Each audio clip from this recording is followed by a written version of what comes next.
प्यारे बच्चों, good morning. आज जो है हम पहले पार्ट के अभ्यास के प्रश्न उत्तर करेंगे। पहला पार्ट जो हमने अध्ययन किया फर्स्ट वीडियो और सेकंड वीडियो के अंदर, फसल उत्पादन एवं प्रबंधन। अभ्यास का जो पहला प्रश्न है, प्यारे बच्चों सभी बच्चे इधर ध्यान देंगे। उचित शब्द छांट कर रिक्त स्थानों की पूर्ति कीजिए। शब्द हैं तैरने, जल, फसल, पोषक, तैयारी। पहला प्रश्न का पहला भाग, एक स्थान पर एक ही प्रकार के बड़ी मात्रा में उगाए गए पौधों को खालिस्तान कहते हैं। प्यारे बच्चों, यहां पर आएगा फसल।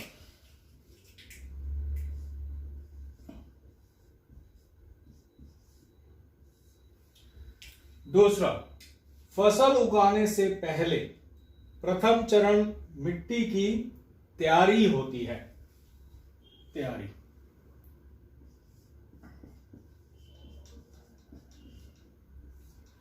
थर्ड, क्षतिग्रस्त बीज जल की सतह पर तैरने लगेंगे। बच्चों, तैरने लगेंगे, तैरने लगेंगे। इसके बाद बच्चों, फसल उगाने के लिए पर्याप्त सूर्य का प्रकाश एवं मिट्टी से जल और पोषक आवश्यक है।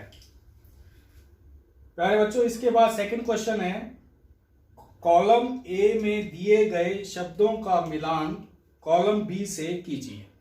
कॉलम ए के खरीफ फसल, रबी फसल, रासायनिक उर्वरक, कार्बनिक खाद। बी के अंदर, कॉलम बी के अंदर है फर्स्ट मवेशियों का चारा, सेकंड यूरिया एवं सुपरफास्फेट, थर्ड पशु अपशिष्ट, गोबर, मूत्र एवं पादप अवशेष, और फोर्थ है गेहूं, चना, मटर, और फिफ्थ है धान और मक्का। प्यारे बच्चों, जैसा कि आपको पहले बताया मैंने, खरीफ फसल जो है वो वर्षा ऋतु के अंदर बोई जाती है, और वर्षा ऋतु के अंदर जो फसलें बोई जाती हैं वो हैं आपकी धान और मक्का। जो पहले का मिलान होगा वो फिफ्थ से। ठीक है बच्चों। सेकंड है रबी फसल। रबी फसल जो है वो शीत ऋतु में बोई जाती है, और इसके उदाहरण है जो फसल बोई जाती हैं गेहूं, चना और मटर। ये सेकंड का मिलान होगा फोर्थ से। इसके बाद है थर्ड रासायनिक उर्वरक। रासायनिक उर्वरक जो है वो मिलेगा यूरिया एवं सुपर फास्फेट, सेकंड से। थर्ड का सेकंड से। अब आगे आपका फोर्थ कार्बनिक खाद। कार्बनिक खाद जो है वो है आपकी पशु अपशिष्ट, गोबर, मूत्र एवं पादप अवशेष। ये फोर्थ मिलेगा आपका थर्ड से। और ये जो फर्स्ट है ये किसी से मिलान नहीं होगा, मवेशियों का चारा कोई भी नहीं है। ये था आपका कॉलम ए का और कॉलम बी के मिलान। ये सेकंड क्वेश्चन हो गया और ये फर्स्ट क्वेश्चन हो गया। सभी बच्चे जो है कॉपी के ऊपर जो है अपना ये सब दोनों प्रश्न लिखेंगे।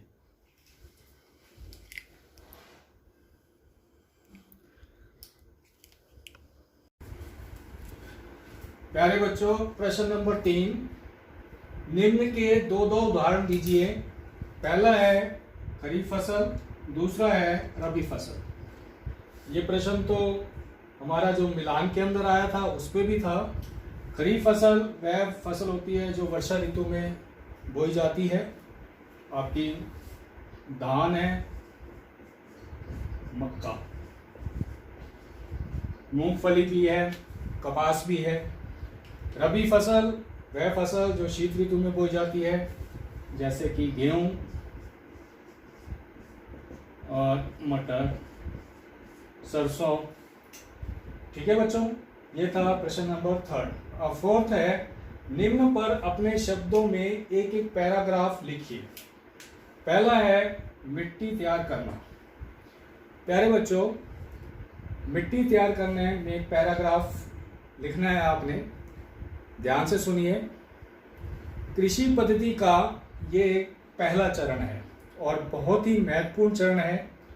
मिट्टी तैयार करना किसान के लिए सबसे पहले मिट्टी को तैयार करने के लिए वो उसको समतल करता है और हल द्वारा जो है उसको पोला करता है, नरम करता है और उलट पुलट करता है, जिससे जो बीज हम बोएं उनकी जड़ों को वृद्धि करने के लिए पूर्ण स्थान मिल सके और जो नीचे पोषक तत्व हैं वो उलट पुलट करके ऊपर आ सके, क्योंकि पोषक तत्व जो हैं वो जड़ों को, बीजों की जड़ों को अति आवश्यक है। बिना पोषक तत्व के बीज जो है वो वृद्धि नहीं कर पाएंगे और फसल की पैदावार अच्छी नहीं होगी। इसलिए मिट्टी तैयार करना अति आवश्यक है।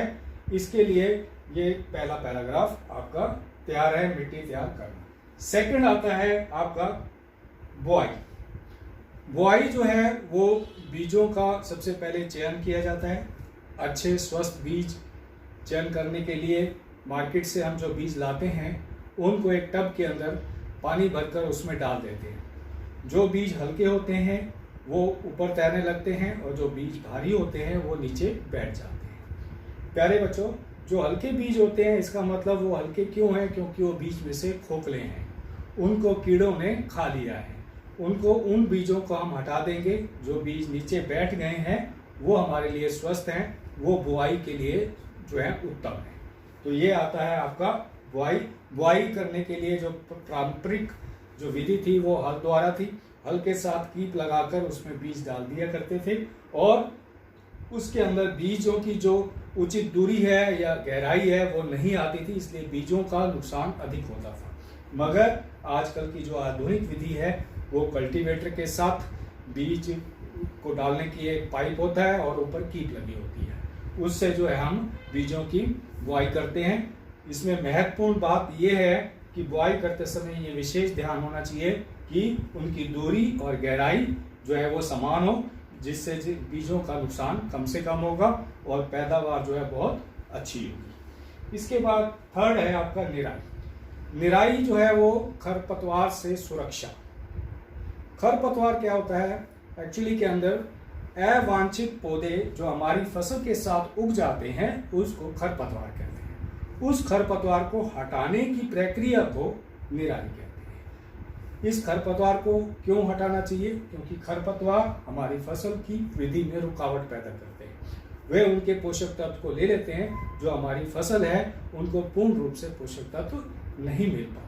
जो हमने गेहूं बोई है मान लीजिए फसल, उसके साथ जो भी घास उग गई है तो वो हमारे लिए खरपतवार है। उसको हटा देने की जो प्रक्रिया है उसको निराई कहते हैं।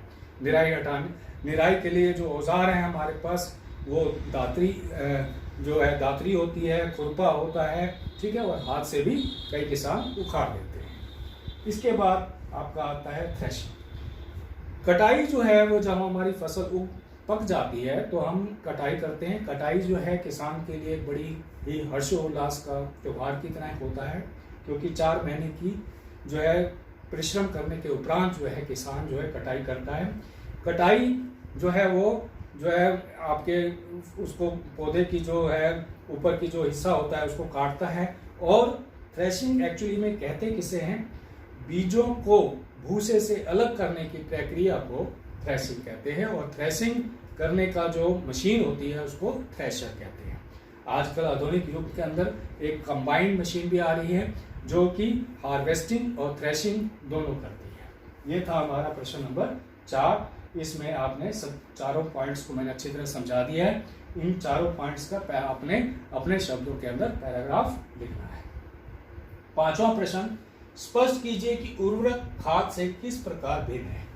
उर्वरक और खाद ये दोनों जो है हमारे पोषक तत्व, भूमि के पोषक तत्वों की पूर्ण करते हैं। इसके लिए आपको उर्वरक और खाद ऐसे बीच में लाइन डालकर इसके पॉइंट वाइज जो है आपने लिखनी है। ध्यान से सुनते जाइए।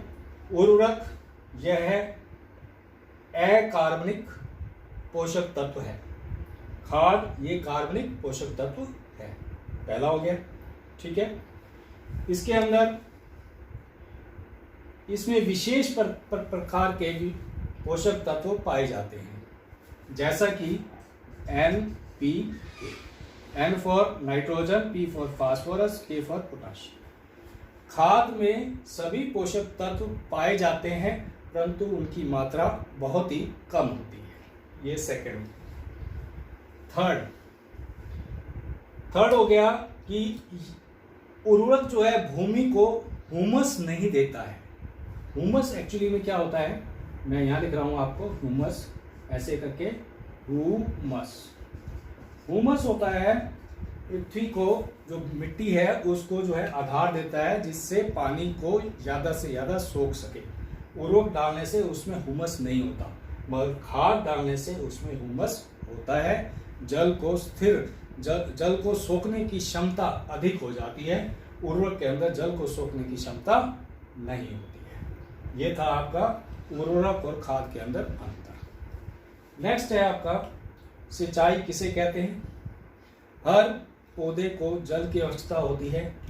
निरंतर अंतरकाल पर पौधों को जल देने की विधि को सिंचाई कहते हैं। ये सिंचाई की परिभाषा है। जल संरक्षित करने वाली सिंचाई की दो विधियों का वर्णन कीजिए। आपकी दो विधियां कौन कौन सी हैं प्यारे बच्चों, मैं पहले भी आपको समझा चुका हूं, ठीक है। एक तो आपकी है ड्रिप तंत्र और एक है छिड़काव तंत्र। ये दो विधियां हैं। इन दोनों विधियों के बारे में मैं आपको जो है पूर्ण रूप से समझाता हूं। सबसे पहले आप छिड़काव तंत्र के बारे में।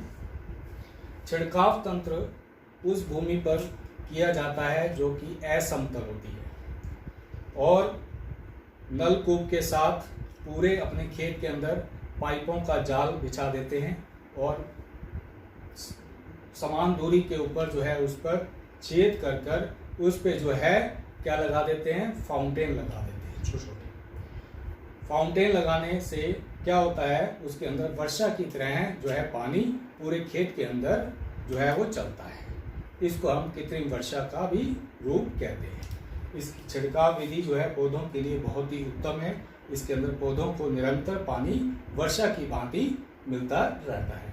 ये जो है आपका छिड़काव तंत्र। सेकंड है ड्रिप तंत्र। ड्रिप मीन होता है बूंद बूंद करके। इसके अंदर उस पाइपों के ऊपर जो है वो फाउंटेन नहीं लगाते, वहां पर छिद्र कर कर छोड़ दिया जाता है और धीरे धीरे वो पानी जो है उनकी जड़ों में रिश्ता रहता है। फलीदार पौधे हैं, दालें हैं, ठीक है, और पौधे पेड़ हैं और वो जो है उनके जड़ों के पानी जो है ड्रिप करके रिश्ता रहता है। और ये विधि जो है वहाँ इस्तेमाल की जाती है जहाँ पर जल की कमी होती है। ये ड्रिप तंत्र है और ये छिड़काव तंत्र है। ये आपका हो गया छठा प्रश्न। सातवां, यदि गेहूं को खरीफ ऋतु में उगाया जाए तो क्या होगा, चर्चा कीजिए।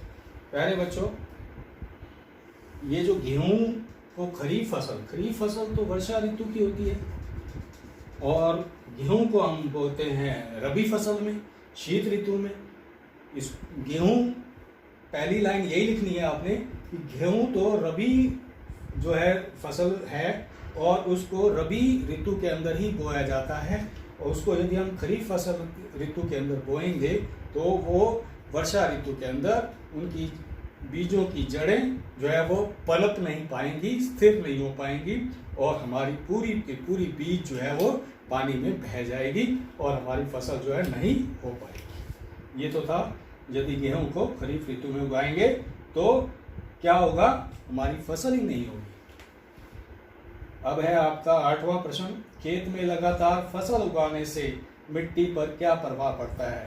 खेत में लगातार फसल उगाने से मिट्टी की उर्वरता शक्ति जो है वो कम हो जाती है, बहुत ही कम हो जाती है। इसलिए एक फसल उगाने के बाद उस जमीन को, उस किसान जो है उस जमीन को कुछ समय के लिए अंतराल पर छोड़ देना चाहिए खाली और उसके बाद जो है फसल उगानी चाहिए। एक तरीका और भी है कि एक फसल उगाने के बाद यदि उसके अंदर यदि वो दालें उगाएगा तो दालों की जो जड़ें होती हैं उनमें गांठें होती हैं, उन गांठों के अंदर राइजोबियम नामक बैक्टीरिया पाए जाते हैं जो कि नाइट्रोजन स्थिरीकरण के अंदर महत्वपूर्ण रोल अदा करते हैं।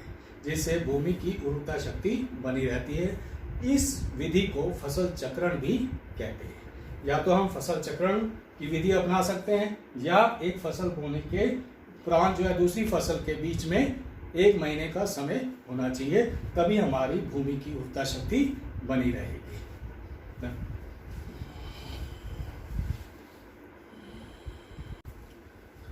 प्यारे बच्चों, 9वां प्रश्न है, खरपतवार क्या है, हम उनका नियंत्रण कैसे कर सकते हैं।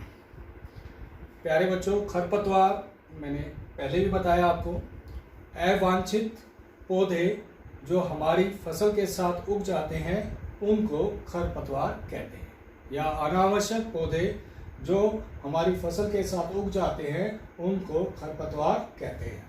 हम उनका नियंत्रण कैसे कर सकते हैं? हम उनका नियंत्रण उखाड़ कर सकते हैं, उनको काट कर सकते हैं, दातरी से, खुरपे से और हाथ से जो है उसको हमने उनके फल आने से पहले उनको उखाड़ देना चाहिए। और खरपतवार नाशक दवाई भी आती है, उसका छिड़काव करके भी कर सकते हैं, मगर उसके लिए किसान को सावधानियां करनी पड़ेगी, क्योंकि वह कीटनाशक दवाई जो है सांस द्वारा हमारे अंदर जा सकती है, इसलिए मुंह को ढककर जो है उसका छिड़काव करना चाहिए।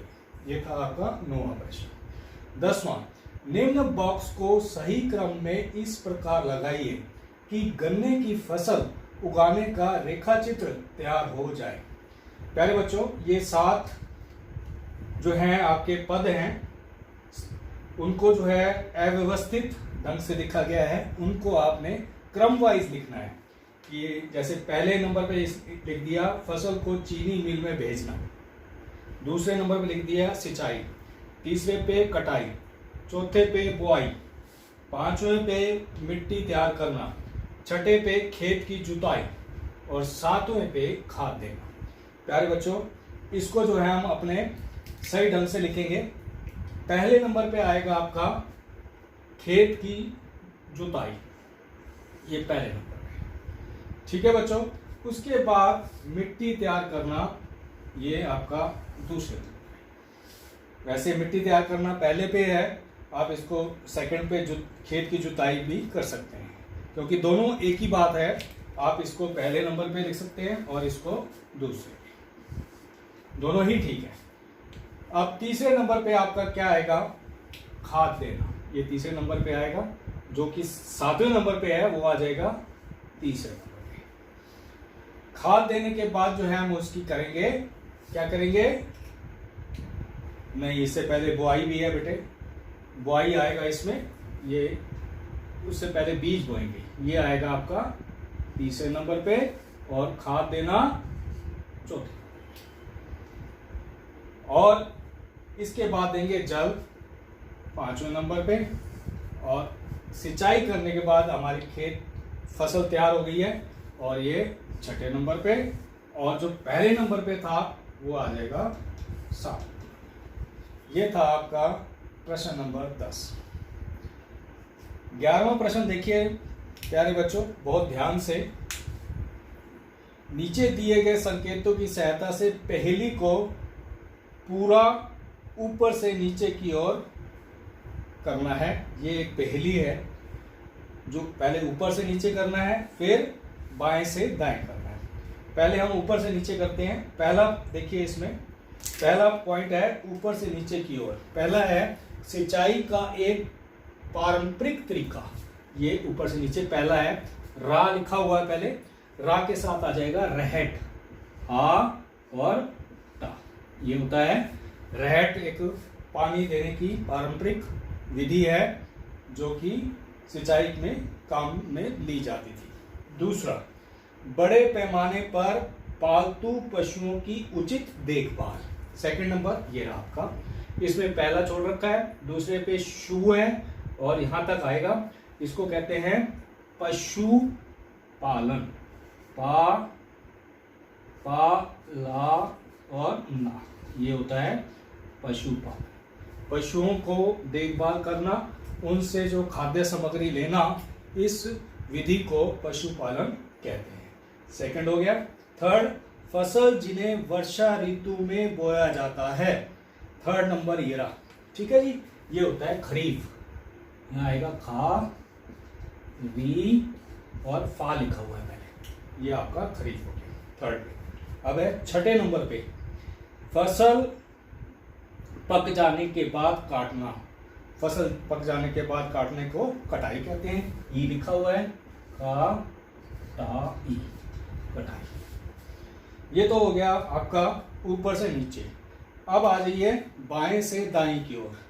बाएं से दाएं की ओर फर्स्ट शीत ऋतु में उगाई जाने वाली फसल, रा लिखा हुआ है तो यहां आ जाएगा रबी, ये रबी। फोर्थ, एक ही किस्म के पौधे जो बड़े पैमाने पर उगाए जाते हैं उसको चौथे को कहते हैं फसल। फा है, ला आ गया, बीच में सा आ जाएगा, ये बन गया फसल। चौथा हो गया पांचवा, रासायनिक पदार्थ जो पौधों को पोषक तत्व देते हैं, ये है ये राशि का पांचवा, ये उर्वरक, उर्वरक, ये उर्वरक हो गया। और सातवां है लास्ट, खरपतवार हटाने की प्रक्रिया को निराई, ये आ जाएगा नी रा ई लगा। ये हो गया आपका 11वां प्रश्न। प्यारे बच्चों, इस पाठ के 11 प्रश्न पूर्ण हो गए हैं। सभी बच्चे जो हैं कॉपी के अंदर सभी के सभी 11 प्रश्न करेंगे जैसे कि कराए हैं, और सभी बच्चे जो हैं उनकी फोटो खींचकर व्हाट्सएप पे डालेंगे। धन्यवाद, गुड डे।